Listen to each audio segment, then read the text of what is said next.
Hello everyone and welcome back my YouTube channel A R educational hub. तो इस channel पे मैं आप लोगों का स्वागत करता हूँ। ठीक है, फर्स्ट ऑफ ऑल मैं आप लोगों को बता दूं कि इस बार झारखंड कंबाइंड का जो है रिजल्ट आ चुका है और आप लोगों का सबसे बड़ा उम्मीद जो है वो है एग्रीकल्चर को लेकर। ठीक है, एग्रीकल्चर को लेकर कि आखिर इसका जो काउंसलिंग है, ठीक है, ये कब स्टार्ट होने वाला है। सबका निगाह इस पे टिका हुआ है। फर्स्ट ऑफ ऑल मैं बता दूं कि जैसा कि आपको पता है कि नीट का जो अभी स्कैम है, नीट का जो स्कैम अभी सामने जो आया है, जिसके वजह से अभी बहुत ज़्यादा सियासत गर्म है।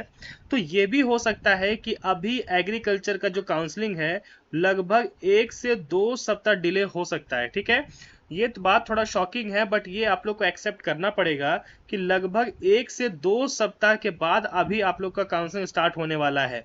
और बहुत सारे स्टूडेंट्स ये सोच रहे हैं कि अभी तक बीएससी नर्सिंग का कुछ नहीं हुआ। ठीक है, ये आप लोग के मन में है कि सर अभी तक बीएससी नर्सिंग का कुछ नहीं हुआ है। तो सेम उसी तरह से सेम यही नीट के वजह से ही अभी भी आप लोगों का एग्जाम अभी डिले चल रहा है। तो ये तो हो गया एग्जाम को लेकर बात। अब मैं काउंसलिंग को लेकर बात कर लूँ, कुछ जरूरी टॉपिक है काउंसलिंग को लेकर।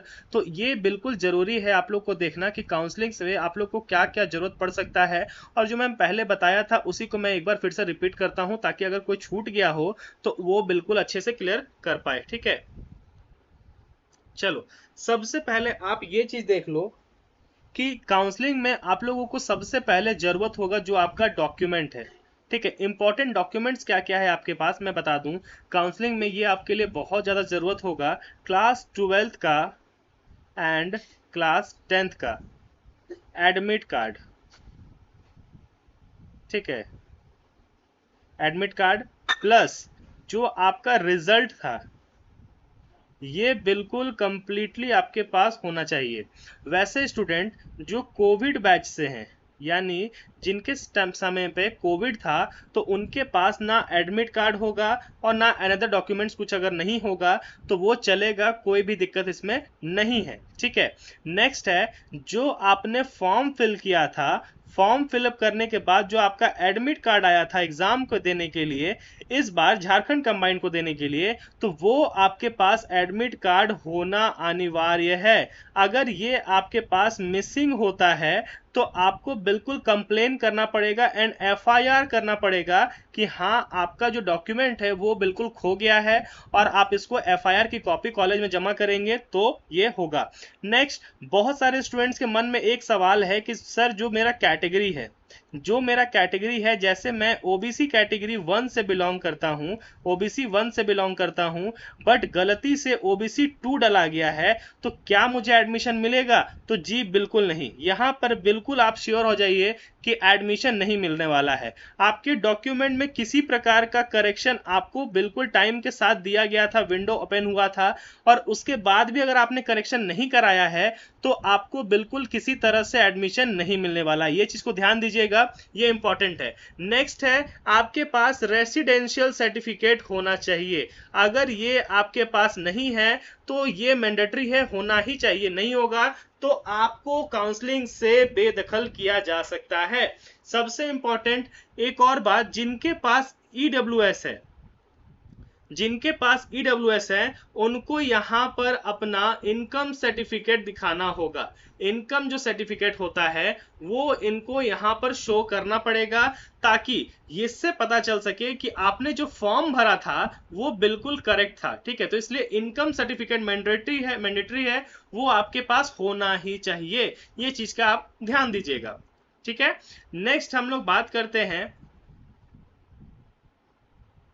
नेक्स्ट टॉपिक पे बात करते हैं हम लोग। जैसा कि मैं आपको बता दूं कि नेक्स्ट टॉपिक है हमारा कि सर अगर काउंसलिंग कराते हैं, ठीक है, काउंसलिंग काउंसलिंग जैसे कि अगर हम कराते हैं, ठीक है, जैसे कि हम लोग सर काउंसलिंग अगर कराते हैं, फर्स्ट राउंड का काउंसलिंग कराएंगे, अगर फर्स्ट राउंड में मुझे पसंद का कॉलेज नहीं मिला, फेवरेट कॉलेज आपको नहीं मिलता है, तो वैसे में क्या करना है? क्या हम लोग कॉलेज ड्रॉप कर लेंगे?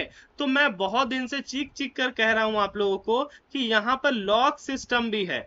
लॉक सिस्टम क्या होता है, कॉलेज लॉक सिस्टम क्या होता है?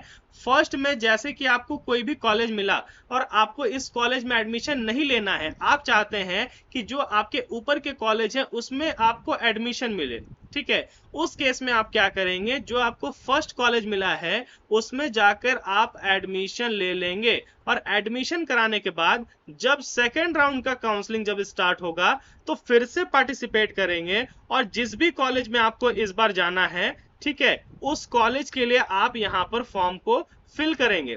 ध्यान रखिएगा एक इंपॉर्टेंट बात, अनदर कोई भी कॉलेज नहीं डालिएगा। जैसे सपोज दैट मुझे देवघर का कॉलेज मिला है, सपोज दैट मुझे देवघर का कॉलेज मिला है और मैं चाहता हूं कि मुझे बिरसा एग्रीकल्चर मिले, ठीक है, तो मैं फर्स्ट राउंड में जब ये मैंने प्रेफरेंस रखा तो सेकंड राउंड में सिर्फ मैं बिरसा ही डालूंगा,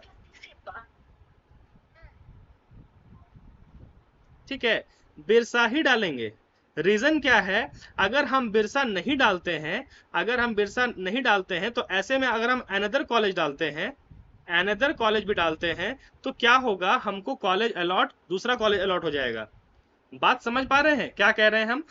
फर्स्ट राउंड के काउंसलिंग में आप फॉर्म फिल किए, आपने प्रेफरेंस डाला, आपने डाला कि मुझे बिरसा में एडमिशन मिले, मुझे देवघर में एडमिशन मिले, आपने ये सब प्रेफरेंस डाला, तो आपको फर्स्ट नाम मिलकर सेकंड वाला आपको यहां पर ऑप्शन में मिल गया एडमिशन, ठीक है, सेकंड वाले ऑप्शन में आपको एडमिशन मिल गया, ठीक है।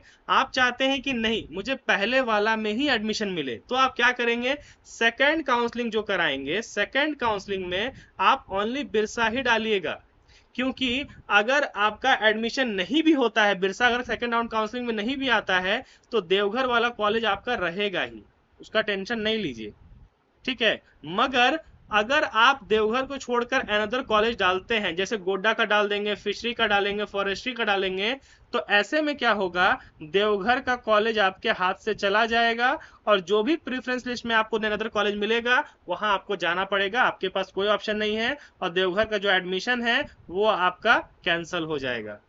बात समझ में आई? समझ में आया ना? तो ये इंपॉर्टेंट है, ध्यान दीजिएगा। तो ये वीडियो में कंप्लीट मैंने आपको नर्सिंग के लिए बताया है और आपको एग्रीकल्चर के लिए बताया है और सिमिलरली पैरामेडिकल का भी सेम ही है, ठीक है। तो आई होप आपको ये वीडियो समझ में आया होगा, थोड़ा भी कंफ्यूजन होगा तो आप बिल्कुल शेयर कर सकते हैं और अपनी बात से पूछ सकते हैं, ठीक है। धन्यवाद।